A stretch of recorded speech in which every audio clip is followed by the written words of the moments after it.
guys, welcome back to another edition of Chats from the Blog Cabin. Today I'm joined by, as Sue put it in her intro, a survivor turned author, speaker, and certified master life coach. So Sue, tell us a little bit about yourself before we get into all your titles. Yeah, and the titles are just reflective of, stories. A little bit about myself. Well, I already told you what I do, but what got me there was just a lot of life experiences, a lot of trauma, to be honest, that took a long time to get not over, but get through. Took a lot of time and a lot of effort and a lot of energy to do all the healing needed, where now I can be at the place where I can give back and help others who are going through the same stuff that I was going through. Now, there's one thing that I'm very passionate about that I actually love that you are passionate about as well, is that it's breaking the stigma around mental illness and mental health. Yep. If you have seen, any of my viewers have actually seen, I actually had a panel on mental health, and one of my daughters came and said that she had just been diagnosed with being bipolar and the stigma around that. So I'm very passionate about telling people that, it may not be, it's the new normal, basically, is what it is in the United States right now. There's somebody somewhere is struggling with something, whether it's anxiety or anything else. So let's talk about your story. How are you a survivor? Wow. Survivor in a number of ways, but first and foremost, it started when I was 7 years old. I was raped by a classmate after school one day when I was in first grade. And as if that wasn't bad enough, his last words to me were, "Don't tell anybody." And it took many decades until I realized the power those words were holding over me, because I didn't tell anybody for 15 years until a few months before I graduated college. And even with all that, I still didn't really start dealing with the effects of the rape until 2014. So by then, there were 3 and 4 decades of garbage on top of it. On top of that, my dad isn't he's in recovery for alcoholism. But when I was growing up, it was an active alcoholism, it's a dysfunctional family. And with that, as is normal, sad to say, there's a lot of emotional and mental abuse that happens with that. Never physical, but it is very important for me to say right now that my dad is my biggest cheerleader. He's been sober 29 going on 30 years, and relationships are restored and even better than they ever were before. So I'm so daggone proud of my dad. But that was part of my story growing up. I've been suicidal twice. I've dealt with depression. My parents divorced after 34 years of marriage, and I was barely hanging on by a thread. On top of that, or I should say, in the midst of all that, I developed an eating disorder, and I'm in recovery from an eating disorder for the last 4 years. So it's really only been since 2014 that I started doing the hard work of healing. And now it's got me to the point now where I can be open about my story, and I can share it without shame, because there's nothing to be ashamed of about my story. My story is separate from who I am. It's part of my story, but it has made me into who I am now, but it is not the defining moments. Wow. Your story is so powerful to have all that happen. Did you think at one point, why me? Why has all this happened to me? Oh, yeah. Oh, yeah. And when I first started thinking and seeing things that were happening, the way I phrased it was, any one of those is more than enough for one person's life. And for some reason, it's all happened in my life. But God has a way of making it all work out. And while I never wish any of that on anyone, and all of it was wrong, God still finds a way to make good come of it. And now I'm to the point again where my purpose, my drive, is to get out there and to share my story so that others can hear the same thing I heard when I was going through it, that it's okay to not be okay, and it's okay to reach out for help, and that you are not the sum. Who you are is not what has happened to you. They are two different things, and that you still have the power to define how that affects you now. Yeah. Oh, I love that. So how did that take you into becoming a life coach? Honestly. That actually came up earlier this year. I've been speaking for a few years. I had a book come out last year, and that book it was in essence my story and the things I've learned in that story, and through that, some speaking opportunities came up, a number of podcasts came up, and a friend of mine actually approached me. My friend's a social worker. She's a very treasured friend, and I highly value her opinion. And she said, "Have you ever thought about being a life coach? Because it seems to be where you're going." And I had never thought of it before and hadn't really crossed my mind. So I started doing some research and started really thinking about it. And as I came to understand the profession more, then I started realizing, yes, this is what I want to do. This is how I can use my gifts and how I can use my skills and my talents to start affecting lives individually as well as collectively when I'm writing or when I'm speaking or doing podcasts or whatever. So it was a nice blend. So I took certification classes, a 3-day intensive online class through Certified Life Coach Institute out of California, and became a certified life coach. And then in August, I took the next level class, which is called Master Life Coach. So I am now a certified Master Life Coach. I am working towards my ICF, which is International Coach Federation accreditation, and my certification through them. They are the accepted governing body, governing the gold standard of coaching, and to be certified through them is a very intensive process. The two certifications I have through my life coaching school exceed the training hours that are needed. But now, as with anything else, there's a test. There's 100 hours of coaching, and then you have to have 10 hours of mentoring, and then all these other things. You have to turn in a transcript and do all these other things because they don't just give that away. So it's something that is earned, and that's what I'm working towards now. Wow. I also like the fact that you said in your bio, you're a hope coach. What does that mean exactly? Hope coach, for me, as I really started drilling down who I wanted to serve as a coach and what if you want to call it a niche or, whatever my heart, what I was really drawn to was helping people find hope, helping people get unstuck. So many people are feeling stuck these days for all kinds of reasons. And when you feel stuck and you're feeling like you're not making any progress, slowly you start losing hope. And over time, it can erode your confidence. It can erode how you live your life. And those are all symptoms. And that's what we see are the symptoms. When we say, I want to change something, we want to change something that we're seeing.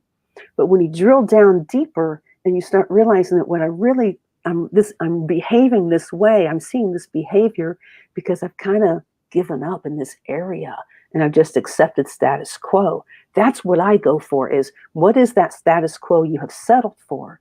And obviously, if you want to grow and you're wanting to grow because you're asking for help and you're dissatisfied, you really don't want to settle for that. But then you just need some help to help drill down and what I call mine for hope. So we can find out what's the situation? What have you tried? What's working? What's not working? What do you want to change? What are the obstacles of that change? And we slowly start whittling away. And it's been my greatest privilege is just watching the smile on my clients' faces that, as they come back next week, say, man, I met my goal. And man, now and then they just start running. Mm-hmm. It is so encouraging when you see someone who is, hesitant and almost afraid of interacting with somebody, picking up the phone and trying to initiate a conversation, or maybe going to a meeting they've thought about, or a church or an event or something they've thought about going to, and they're just hesitant. And we work through those hesitancies, and then they decide that they want to set the goal, that they want to go ahead and try it that next week. And then we talk about that. How did that go? What were you thinking? What were you feeling? And we work through that. And then as they start seeing success, they start getting unstuck. And that motivates them and encourages them that then they start, okay, so now this is what I really wanted to do that I thought was out of reach. And now it's not out of reach. I got to work, but it's not out of reach. So let's get going. So that's what being a hope coach is all about. I love that. And actually, I don't know if you know any of the backstory behind Chats from the Log Cabin. It actually started in the beginning of, I'm going to say March, April, May, around that time flying.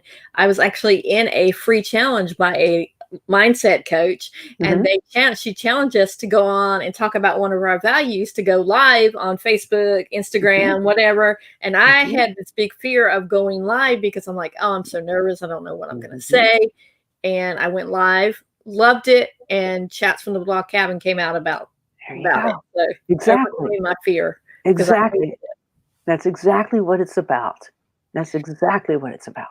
So do you think all your experiences, the rape when you were in first grade, your father who's now in recovery, your eating disorder helps you to become a better coach? Yes. Yes. Now, and let me say this real quick. There is a difference and there's a line to be drawn between therapy and coaching. And I'm very attentive to that and maybe almost hyper attentive to it to make sure I don't cross that line. And I say that because therapy has to dealing with the past and bringing you to a functioning present. Mhm. Coaching has to do with presence and taking you and moving you to the future to see your goals. So I draw that delineation. So I say that, for example, I'm not an eating disorder counselor. If someone is in an active eating disorder, I'm not the one that can, I don't do, life coaches do not do any diagnoses. We Mhm. don't deal with the DSM-5. So I'm not willing to pick that apart. However, if someone is getting help for their eating disorder or they're stable or already in recovery and they're like, now I want to do this. Great, let's go for it. So yes, my experiences have allowed me to really understand behind what goes on behind the scenes and some of the deeper thoughts that can get in the way.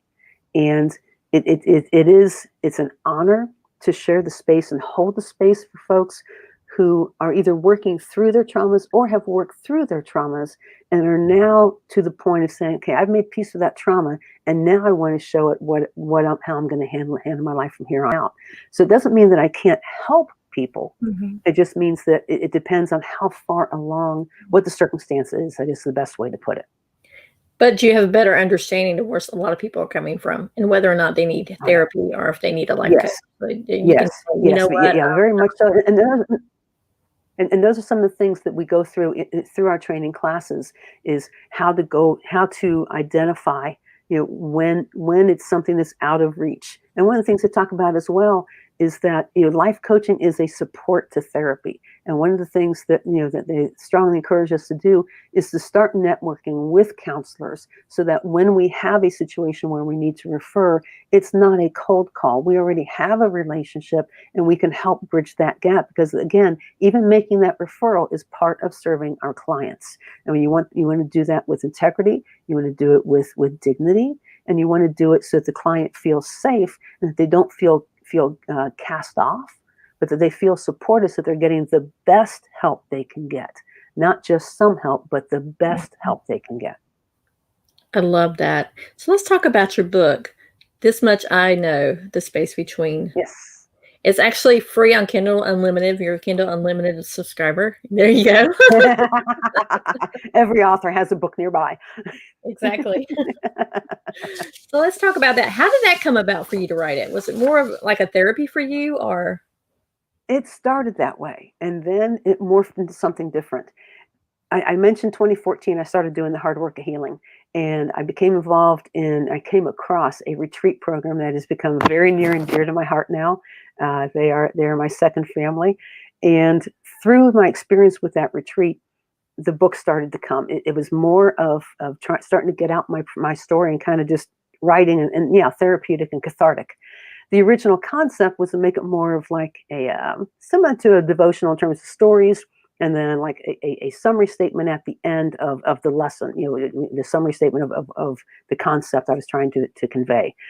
That idea of the concept remained in the final version of the book.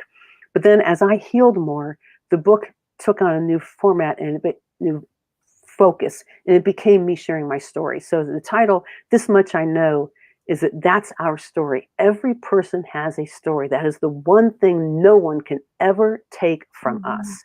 That much we know. The space between talks about that healing journey, going from being wounded to finding healing. And I share my story of what I experienced and the, kind of the steps that I ended up going through as I went through my healing process. At the end of each chapter, yes, there is a summary statement.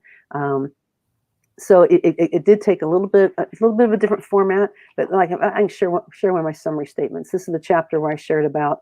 Let me find it here.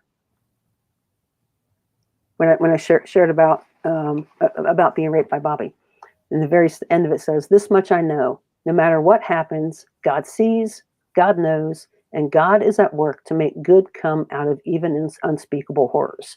So the first half of the book has some kind of small snippet of that at the end. The book actually just won an award in last month in November. It received second place nonfiction at the Faith and Fellowship Book Festival. So that was really exciting for me. Wow, And congratulations. thanks. Yeah, that's pretty exciting. So that certificate will be going on the wall in the office. And then I have officially started work on book number 2, which would be the second installment of the This Much I Know series. This one's going to be called This Much I Know: It's Okay to Not Be Okay. And it's talking more about what we started talking about, the stigma around mental health. It's talking about why we are so concerned about the opinion of others, and maybe some of this foundation of where that came from. And then we talk about just about the different things that go through our head as we fight through, is it okay to not be okay? And just kind of walking through that and to come to the conclusion that it's very much okay to not be okay. Very much. Wow. I mean, because honestly, there is a lot of stigma around mental illness, and it's like you don't talk about it, and it's like you're almost ashamed or to tell people, "Hey, I suffer from anxiety or I suffer from some kind of mental illness," because there's always that, "Oh, she's crazy," you know. Right. And I know I've been guilty of people saying, "Oh man, she's crazy," but now I've learned to change my words around a lot. And it's not even, I don't, I know mental illness, yes, it has, the image of the insane asylums and the straitjackets and all that stuff, but that's not it. It's their mental health challenges. Most mental health challenges are biologically based. And if we go to a doctor when we're not feeling well, why do we not get help when we're struggling? I don't understand. And I struggled with the same thing. It took a long time until I could stare somebody in the face and say, I was raped since my first grade, and not have all the stuff going through the head of, it wasn't my fault. It wasn't my fault. And I goofed up, and, no one's going to listen to me, and just the whole thing. And honestly, one of the things that really helped me become more peaceful with my story and be bold about it was Simone Biles. When she came out and shared her story, I wrote a blog post about it because that, for me, opened the door for me to be more bold about it past my circle of friends, because I realized that my story has power, and my story is just as important as Simone Biles or anybody else. It doesn't matter how much of a public figure you are or aren't, your story is just as important. And that was really helpful for me, and has allowed me just to come on shows like this and say, you know what, this happened to me. And if somebody can be encouraged by my story to take their next step, that's what I'm all about, is what's your next step? My coaching business is my step ahead. It's all about, you only have to be a step ahead to help the person behind you. So that's what everything is about from here on out. Wow, I love that. So, how did you, because you said it wasn't until years later that you came to terms, I mean, years and years later that you came to term with the rape. How did you go about processing that? I mean, because honestly, that's a huge thing to process. Yes. And I have to say, I have a fantastic counselor. I have been with her since 2008, believe it or not. And for the first few years, her comment was, we have to get you stronger in the present before we can even deal with the past. Because I had boundary issues like crazy, and I was not well. I had all kinds of stuff going on. But how it all happened was, we had got Amanda. Her name is Amanda. She's with Grace Recovery Counseling down in South Carolina. We meet online, and because I'm in Ohio, and we had gotten to the point where it was, things kind of just kept circling back to it, and for a long time we kind of knew it was there, but we weren't ready, and then it just became a natural ebb and flow that it was time to start dealing with it. And around that time is when this movie came out called Ragamuffin, It was based on the life of Rich Mullins, a Christian musician who was killed in 1997.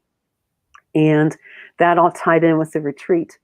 So we were dealing with it, and it was the hardest and the worst and the best year of my life.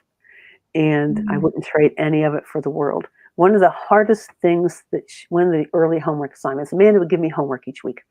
And one of the assignments we went early on was 10 times a day for a week to look myself in the mirror and say out loud, the rape was not my fault. And it was not good enough to simply say it wasn't my fault. I had to name it. And it started, for the first 2 or 3 days, it was, the rape was not my fault. The rape wasn't my fault. Just very dispassionate, very, I don't buy this. I'm doing this because I have to. And I don't like saying this. And after about 2 or 3 days, it started becoming, the rape was not my fault. The rape was not my fault. And it started getting more emphatic. So when we met the next week, sure enough, she had me say it to her. And I was always nervous about saying stuff in front of her like that. And I said it, do it again. And she had me say it about 3 times. And that got me over the hump. And I started believing it. And then as you start to believe it, then you can start tearing it apart and dealing more with the fears and the lies and the anger. I was angry. I was angry at God. I was hacked off. I was angry at everybody under the sun. And all that was festering underneath and feeding the eating disorder. And I didn't know that because, as an aside, eating disorders are not about food. They're about emotions not properly dealt with. And they come out in your relationship with food. So sidebar aside now. So that's how it all started. What was dealing with that. And then when I went to this retreat, it was one of the staff members, in fact, the same staff member, my friend who encouraged me to look into life coaching, has said that first retreat was like a Hail Mary pass, where it was my Hail Mary of, could God really love me and could I be lovable by other people? Because I felt like that time, I called myself the holy exception. I was too far gone, too screwed up, taking up space. And I really had no purpose in life. And I went into that retreat feeling that way. And 3 days later, walking away feeling like I am lovable. And God likes me. He doesn't just love me, He likes me. And there's a big difference in that. And it is important to me to say these retreats, while they are very powerful, there's nothing magical about the retreat. There's nothing magical about the people. What makes them so powerful is the people, the staff leadership. They get out of the way and let God's Holy Spirit do His job. That is why they are so powerful. I've been to every retreat or every year I go to a retreat, starting in 2014. We just had one in November.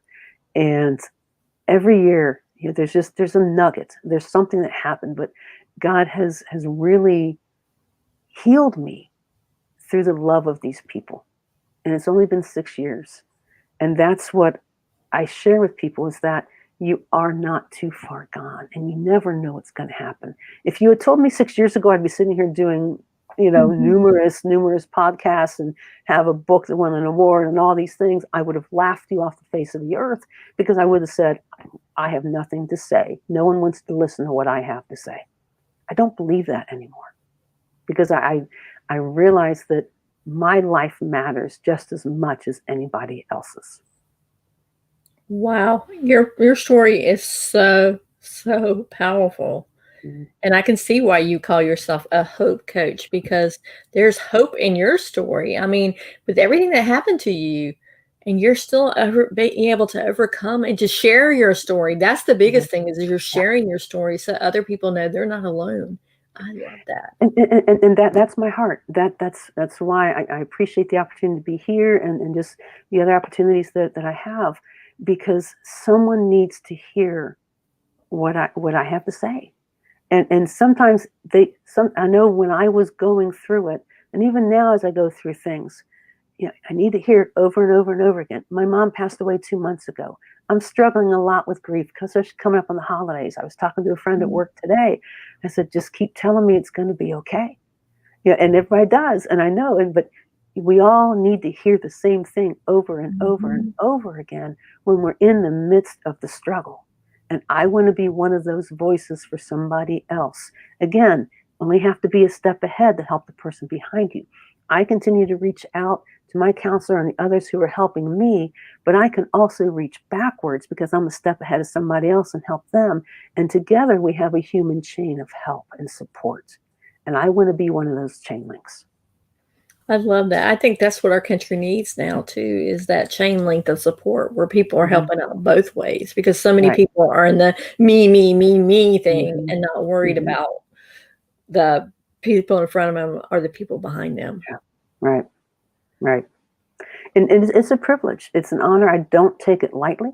I take it very seriously. And when someone allows me to be their coach and invites me into their life, that's a sacred trust that I don't take lightly at all, because I don't know what they are going to share. I don't know the backstory to their struggles until they choose to trust me and open up. I don't take that lightly because I've been in that seat and I'm still in that seat with my counselor. I understand. It's not identical. I don't want to ever say to someone, I know how you feel, because I don't. I can relate, but I don't know how you feel because I'm not you, because your feelings are unique to you and your experience. I love that. Because a lot of people are like, yeah, I know how you feel. I know how you feel. And you're like, and that really sets Mhm. off something, triggers people Uh-huh. when they say, how do Hmm. you know? Yep, exactly. And it almost, it sets up the porcupine spines of, no, you don't, and I'm not going to tell you anything else. You just wasted your Mhm. chance, because all you're going to do is, you're not going to listen. You're listening to speak, you're not listening to hear, and there's a big difference. Now, let's talk about your dad, because your eyes just lit up when you talked about your dad. Oh I yeah, mean, you were like, yeah, you very I got quickly this, look at the smile qualified on my it. face now. So Yeah. You very quickly qualified. He is in recovery. He's been hmm. recovering for, what did you say, Hmm. 29 years. But 29. Yep. you were very quickly to say, yes, he was like this when I was growing up, but Yep. now he's not. And your eyes just lit Exactly. up. So let's talk about Exactly. your relationship with your dad. I love my dad. He is my biggest cheerleader. I have, and I may get emotional on this, and I will not say forgive the tears. I will say please understand the tears. Go right ahead. Um, I have always been close to my dad. My dad has always believed in me, no matter what. His one of what he would tell us, what he told me, he tells his kids, his job was to give us roots and wings, and he did both jobs so well. I can dream with my dad. And in the critical times in my life, I could just be with him and talk to him and share whatever. And my dad just loved me. It wasn't until probably 5 years ago, maybe, that I told my dad about being raped. My Mm. mom knew before my dad did. And um, his reaction was so precious. We were standing in the kitchen at his house, and I was leaving from a visit, and we ended up talking in 45 minutes because it kind of just came out. Mhm. And at first he sat there and he just went, I'm so sorry, Susu. And he's the only person allowed to call me Susu. And um, I said, Dad, it's not your fault. He's like, I know, but I wish I had known. He said, Dad, I wasn't ready to tell anybody. And then he came back and said, it's probably better I didn't know, because I would have gone looking. See, and just those things that, a dad says to a daughter that let you know that you are so cherished, and that, it wasn't about him. And maybe that's one of the biggest things is, it's not about him when I'm with him. He wants to know about me. He shares time with me. And I want to know about him. So we were always going back and forth, catching up with each other. But I can just be with him. And he did a lot of hard work. My dad was raised in an orphanage from when he was Mhm. 12 to when he was 18. And I understand the backstory of things that happen in dad's life that, that affect how he interacts with people. I know it's stereotypical, A lot of dads don't show a lot of emotion. I've seen my dad cry about 3 times. But at the same time, we did an intervention on dad in 1991. If you're not familiar with an intervention, it is a gut-wrenching. You basically set up the person that you are intervening in their life on, and they are surprised when they walk in the room and everybody's sitting there, and each person goes around and shares how that person's drug addiction, behavior, whatever the behavior is, has affected their life. And you basically lay down an ultimatum. And for me, I had to look at my dad, the man I cherish, and I had to tell him that if he didn't get help, I wouldn't come visit him anymore. And you have to be ready to live by what you say, because you're loving him enough to put it on the line. After that, Dad went to treatment that day. And out of everybody he could have ridden with, he chose to ride with me. That was just the most treasured thing. I checked him to an airport one day leaving for a business trip, and we were able to have a very personal conversation where I asked him a couple tough questions, and he was honest with me. And those treasured moments bond me to him even more. We'll go play pool. I can be happy just sitting there watching television with my dad just to be with him. Now, at the same time, he's got an incredible voice. He'll be 88 in February. He still has a beautiful baritone voice.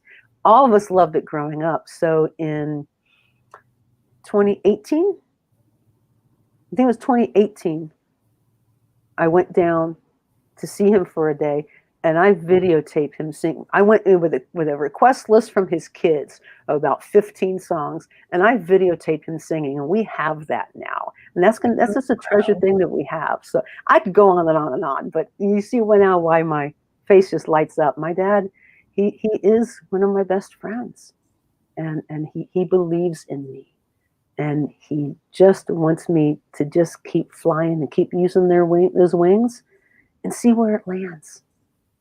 That's the biggest thing, is he just believes in me. Wow.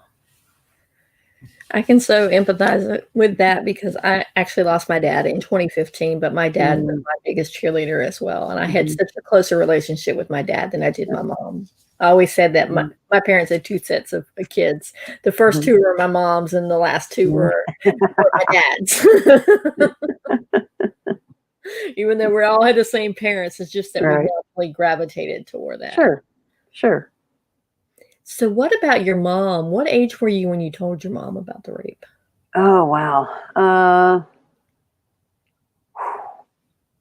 That was probably about 15, 16 years ago, because that was probably close to it was a while. I was in my 40s. And I so just turned 57, so I was in my 40s. So why did you decide to tell your mom and not tell your dad? Do you think it would break your dad, or? Yeah, it's hard to remember that. I think some of it with mom was just, it was kind of to the point that she could tell there was something I was holding back. My mom lived with me since 1997. So, so we saw obviously we saw each other every day. So we developed a better relationship then. And I think, in the course of that time, she could just tell there was something I was holding back, mother's intuition, if you want to call it that. And I was tired of keeping it secret. So it kind of just became time. So it wasn't an intentional holding back from dad. It was, even when I told mom, I hadn't dealt with it. So it was like I told it and then kind of just shoved it under the rug and everything. Everything's good. I'm okay, because I wasn't ready to deal with things yet. So it wasn't with the counselor. So I wasn't, wasn't at that point. So I kind of shared the story, and then we moved on with life. And then, as things developed with the book and the speaking and everything, one of the most treasured things was last year when my book came out, giving my dad his copy and giving him his autographed copy. And he was sitting in the car next to me. We had just gone out. I think we were playing pool. But I see him at least make sure I see him for his birthday, make sure I see him for my birthday, and try it as much as we can in between as well. And I'd already given him the manuscript, and I said, and we talked, and I said, I want you to know things before you read this, and so he knew it all, but then I gave him the book once it was all done, and just I have the picture. I took the picture of him, and just the smile on his face is something I will always treasure. It's like, this is my dad. I'm giving him my book. This is pretty cool. That is cool, because not a lot of people can hand a book over to their parents and say, I wrote this, because a lot of people, number one, don't have the stamina to even write a book. They started, but maybe, I'll be finished with it later, Right. So, wow. Book writing is an adventure, that's for sure. So book writing is an adventure. So how do you, at this point, you're trying to overcome, and you're speaking. Talk about your very first speaking role. How did you feel when you first got there? Because obviously you're going to be pretty nervous, right? Because you're sharing your story, and you're being vulnerable in front of other people. And I know a lot of people don't like to be vulnerable. So how did you do that? Well, the whole speaking thing happened, started locally, actually. And I started speaking at a health class, sharing my story about an eating disorder. And I used to do high school youth ministry. I loved teens way back when. I wanted to be a high school teacher. So that audience is one I relate to very naturally. So the health teacher I know had me in to speak to his class. And it was the first couple of times, obviously you're nervous because you're like, you don't want to have a memorized speech, but I also not want to sit here and just read this. If I'm going to interact with you, I want to interact. I don't want to be tied to a piece of paper. We're going to have eye contact. I'm going to be walking around. So I was a little nervous, but I was really pleased with it because it just, it felt good. And that got the bug going. And after that, I'm like, this is what I'm designed to do. I was a speech major in college, so being in front of people doesn't bother me at all. I did theater and the whole deal, so I love that. It's odd. I realize it's the number one public fear. Fear of people is public speaking, and that's my number one love. So it's just the way it is. It's just how I'm wired. So after the book came out, I literally fell into being on podcasts this year, and I remember how it just kind of happened, and I set a goal. Okay, I'll do 5 in, of course, a couple months or whatever. And in January, I did 5. And I was like, okay, I need to pull back a little bit. And then each time I kind of increased the goal a little bit. And I think I settled on my goal to be 35. And I think I've surpassed that now. I don't know. I've lost track. When mom got sick, everything obviously went on the shelf for a while, and I've really just started making myself available in the last couple of weeks again. So, but even then, I think there's 2 or 3 this week and another one next week. I mean, there's just so many different things happening. And I started presenting at conferences. There's a conference. I have a master's in student development, college student development, and I worked on college campuses for 8 years. So as I started gaining confidence, then a natural place for me to speak was to people in student affairs. So there's a professional organization here in Ohio that I was part of when I was in the field. So I rejoined that and started presenting at their state conferences. So right away, I became a state level speaker, and I've done that for 3 years now. Then earlier this year, I started doing online mental health summits. And in October, I had my first national presentation. The annual conference for advancing school mental health is done by the School of Medicine at University of Maryland in Baltimore, and they had to go virtual this year. And my presentation on eating disorders was accepted, so I am now a national speaker. Some of the podcasts have had our international audiences, so it's been pretty crazy, and it's been fun, and I'm really liking it. Wow, but to actually be vulnerable, that's the thing that I think is the scariest part. Because I mean, it's one thing when you're speaking about different things, but when you're actually speaking about your own experiences, are you ever scared that someone in the audience is going to say, oh, that didn't really happen to her? Or you just don't even care about that? Or do you more care about if I can reach that one person to show them that what they're going through in their life is. I just want to reach one. I can't control what other people in that audience are going to think. I hope they're engaged and connected to the story. And different times when I speak, I have different emotional reactions, like I did talking about my dad. Sometimes it doesn't happen, sometimes it does. If I find myself getting emotional, I will say the same thing I said here about, understand, but I'm not going to ask you to forgive me because they're my emotions. I have done the hard work where I can be authentic. And I think that authenticity comes through when I speak. I hope it does. And I hope that authenticity is what people can connect to, because deep down people are yearning for that and they're scared of it. So if I can be one example that it is okay to be authentic, but also to be real and say it takes a hell of a lot of hard work to be able to get to that place where you have peace. Is it challenging to be vulnerable? Yes. Mm-hmm. I always wondered, how on earth does Simone Biles get on national television and keep sharing this? And then the magazines and the newspapers and the television shows and everything. And I've always wondered, when people have that kind of story, how do they share that and not get emotional about it? How are they being real when they can just talk about it and not totally fall apart? And I'm understanding more of the work that goes through that you have to go through to get to that point. I still have my moments. I still have my emotional moments, but I've done the hard work of going through the healing mountain. You cannot go around it. You can't go over it. You have to go through it. And when you get to the other side, that peace comes. And when you have that peace with the past, with where you are, with your present, when that peace is there, it makes it easier. I'm never going to say it's easy.